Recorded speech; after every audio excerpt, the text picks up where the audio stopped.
काली कमाई। ये शब्द सुनते ही दिमाग में क्या आता है? शायद आपके मन में तुरंत ही गैर कानूनी गतिविधियों की तस्वीरें उभर आती हैं। गैर कानूनी काम की फोटो आती है ना? ये वो पैसा है जो चोरी छिपे कानून की नजरों से बचकर कमाया जाता है। ये पैसा जो टैक्स चोरी, करप्शन और क्राइम से आता है, हमारे समाज के लिए दीमक की तरह है। ये समाज की नींव को कमजोर करता है और हमारे भविष्य को अंधकारमय बनाता है। ये सिर्फ इकोनॉमी को ही नहीं बिगाड़ता, बल्कि देश के विकास को भी रोकता है।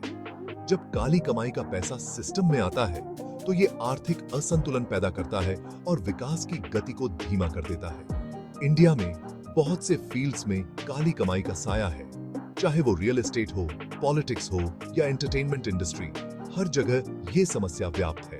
रियल एस्टेट, पॉलिटिक्स और एंटरटेनमेंट, ये कुछ ऐसे फील्ड्स हैं जहां काली कमाई का बोलबाला है।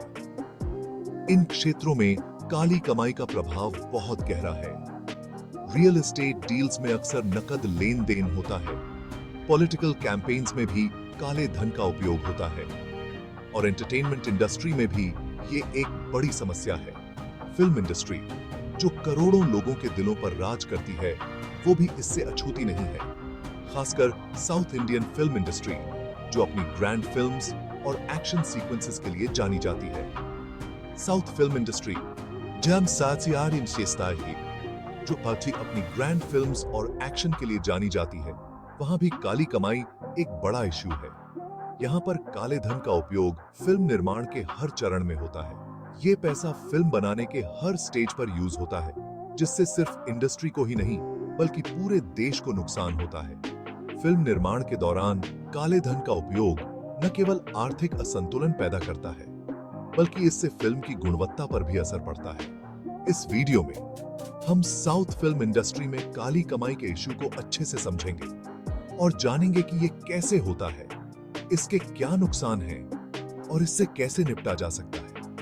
हम इस समस्या के विभिन्न पहलुओं पर चर्चा करेंगे और इसके समाधान के संभावित उपायों पर भी विचार करेंगे।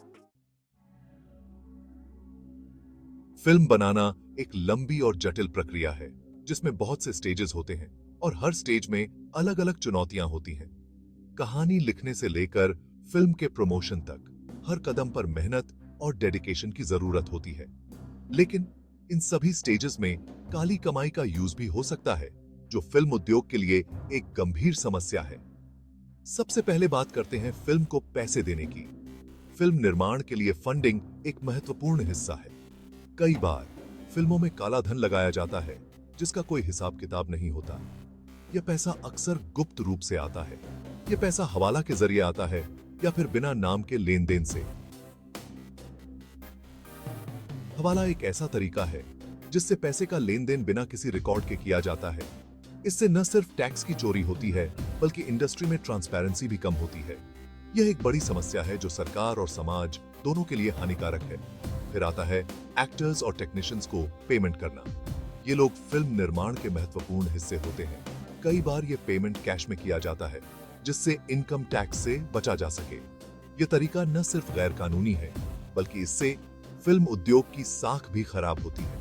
इससे गवर्नमेंट को नुकसान होता है और काला धन बढ़ता है। काले धन का बढ़ना देश की अर्थव्यवस्था के लिए भी हानिकारक है। फिल्म के प्रमोशन और एडवर्टीजमेंट में भी काली कमाई का खेल होता है। यह एक और तरीका है जिससे काले धन को सफेद किया जाता है। फर्जी कंपनीज के जरिए एडवर्टीजमेंट के नाम पर पैसा खर्च किया जाता है और इस तरह काले धन को सफेद बनाया जाता है। यह प्रक्रिया बहुत ही चालाकी से की जाती है ताकि किसी को शक न हो। सरकार ने इस समस्या को हल करने के लिए कई कदम उठाए हैं, लेकिन यह एक ऑनगोइंग बैटल है। फिल्म उद्योग में ट्रांसपेरेंसी और अकाउंटेबिलिटी बढ़ाने के लिए और भी सुधारों की जरूरत है। अंत में यह महत्वपूर्ण है कि हम फिल्म उद्योग में जेन्युइन टैलेंट और हार्ड वर्क को सेलिब्रेट करें और काली कमाई के खिलाफ सख्त कदम उठाएं। इससे न सिर्फ फिल्म उद्योग की साख बढ़ेगी, बल्कि समाज में भी एक सकारात्मक संदेश जाएगा। काली कमाई का फिल्म इंडस्ट्री पर बहुत बुरा असर पड़ता है। यह न केवल आर्थिक रूप से, बल्कि नैतिक और सामाजिक दृष्टिकोण से भी हानिकारक है। सबसे पहले तो ये इंडस्ट्री की इमेज खराब करता है। जब फिल्में काले धन से बनाई जाती हैं, तो उनकी साख पर बुरा असर पड़ता है। यह दर्शकों के मन में संदेह पैदा करता है और वे फिल्म उद्योग को एक भ्रष्ट और अनैतिक क्षेत्र के रूप में देखने लगते हैं। जब लोगों को पता चलता है कि उनकी फेवरेट फिल्म्स में काला धन लगा है, तो उनका इंडस्ट्री से भरोसा उठ जाता है। दर्शक सोचते हैं कि उनकी मेहनत की कमाई का पैसा गलत हाथों में जा रहा है, जिससे वे फिल्में देखने से कतराने लगते हैं। दूसरा, ये ईमानदार फिल्म मेकर्स और एक्टर्स के लिए मुश्किलें खड़ी करता है। जो लोग अपनी मेहनत और ईमानदारी से काम करना चाहते हैं, उन्हें काले धन के कारण अवसर नहीं मिल पाते। इससे उनकी प्रतिभा और मेहनत का सही मूल्यांकन नहीं हो पाता। जब मार्केट में काला धन आता है, तो फिल्म्स का बजट बहुत ज्यादा बढ़ा रखा आ जाता है। इससे फिल्म निर्माण की लागत बढ़ जाती है और छोटे बजट की फिल्मों के लिए जगह कम हो जाती है। बड़े बजट की फिल्मों का दबदबा बढ़ जाता है, जिससे छोटे और स्वतंत्र फिल्म निर्माताओं के लिए मुश्किलें बढ़ जाती हैं। ऐसे में जो लोग ईमानदारी से काम करना चाहते हैं, उन्हें पैसे जुटाने और अपनी फिल्म बनाने में बहुत दिक्कत होती है। उन्हें फंडिंग के लिए संघर्ष करना पड़ता है और कई बार उन्हें अपने प्रोजेक्ट्स को अधूरा छोड़ना पड़ता है। तीसरा, काली कमाई इंडस्ट्री में इनइक्वालिटी को बढ़ावा देती है। जिनके पास काला धन होता है, वे आसानी से बड़े प्रोजेक्ट्स में निवेश कर सकते हैं, जबकि ईमानदार और छोटे फिल्म निर्माताओं को संघर्ष करना पड़ता है। जिनके पास काला धन होता है, वो बड़ी से बड़ी फिल्म बना सकते हैं और स्टार्स को अपनी फिल्म में काम करने के लिए मना सकते हैं। इससे बड़े निर्माताओं और छोटे निर्माताओं के बीच की खाई और गहरी हो जाती है। वहीं दूसरी तरफ नए और टैलेंटेड लोगों को पीछे छूटना पड़ता है, क्योंकि उनके पास इतना पैसा नहीं होता। इससे नई प्रतिभाओं को उभरने का मौका नहीं मिलता और फिल्म उद्योग में एकरूपता और नवीनता की कमी हो जाती है। कुल मिलाकर काली कमाई फिल्म इंडस्ट्री के लिए जहर है, जो धीरे धीरे इसे खोखला कर रही है।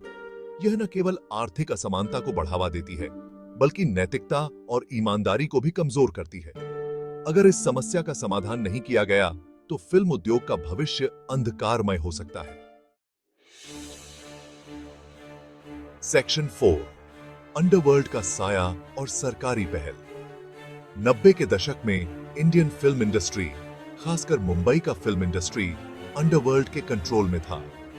फिल्मों में पैसा लगाना और फिर उसके जरिए काला धन सफेद करना, यह अंडरवर्ल्ड का एक आम धंधा बन गया था। कई फिल्म मेकर्स और एक्टर्स अंडरवर्ल्ड के दबाव में आकर काम करने को मजबूर थे। हालांकि गवर्नमेंट ने इस पर रोक लगाने के लिए बहुत से कदम उठाए। कड़े कानून बनाए गए, जांच एजेंसियों को मजबूत किया गया और अंडरवर्ल्ड के खिलाफ कड़ी कार्रवाई की गई। इसका असर यह हुआ कि अंडरवर्ल्ड का फिल्म इंडस्ट्री पर असर कम हुआ। आज भी गवर्नमेंट काली कमाई पर नकेल कसने की कोशिश कर रही है। नोटबंदी, जीएसटी जैसे इकोनॉमिक सुधार इसी दिशा में इंपॉर्टेंट कदम है। इसके अलावा गवर्नमेंट फिल्म इंडस्ट्री को इंडस्ट्री का दर्जा देने पर भी विचार कर रही है, जिससे उसे आसानी से लोन मिल सके और फाइनेंशियल मैनेजमेंट में पारदर्शिता आए।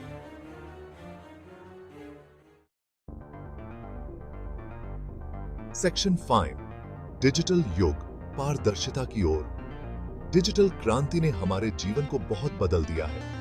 आज हम ऑनलाइन शॉपिंग करते हैं, पैसों का लेन देन करते हैं और अपना काम भी ऑनलाइन ही करते हैं। इस डिजिटल युग का असर फिल्म इंडस्ट्री पर भी दिख रहा है। Online ticket booking, digital marketing और ऑनलाइन स्ट्रीमिंग प्लेटफॉर्म्स जैसे बदलावों ने इंडस्ट्री में पारदर्शिता लाने में बहुत बड़ी भूमिका निभाई है। आज पहले से ज्यादा डेटा अवेलेबल है, जिससे ये पता लगाना आसान हो गया है कि कौन सी फिल्म कितना कमा रही है और उसका पैसा कहां जा रहा है।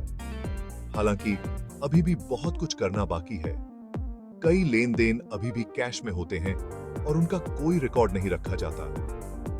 डिजिटल लिटरेसी की कमी और पुरानी आदतें भी पारदर्शिता लाने में रुकावट बनती हैं।